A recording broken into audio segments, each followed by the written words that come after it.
ஒன்றிய அரசின் கூடுதல் கடன் பெறும் வரம்புக்கு அனுமதி அளித்து அதற்கான நிதி கிடைத்தவுடன் உத்தரவாத ஓய்வூதிய திட்டம் நடைமுறைப்படுத்தப்படும் என அமைச்சர் மரிய வில்சன் தெரிவித்துள்ளார்.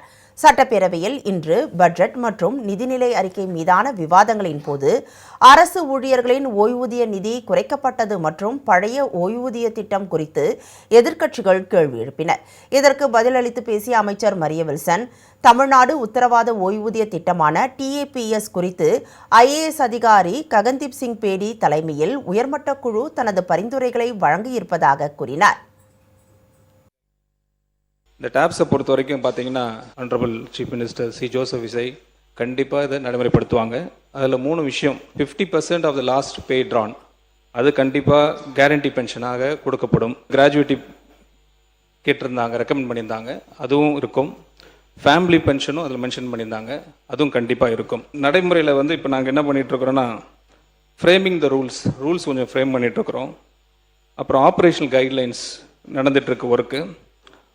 கூடிய சீக்கிரத்தில் இம்ப்ளிமெண்டேஷன் ப்ரொசீஜரும் நடைமுறை கொண்டு வரப்படும். இந்த அவைக்கு திருப்பி மீண்டும் ஒரு முறை சொல்லுகிறேன், டாப்ஸ்ன்றது கண்டிப்பாக வரப்போகிற நாட்களில் நடைமுறைப்படுத்தப்படும். தேங்க்யூ.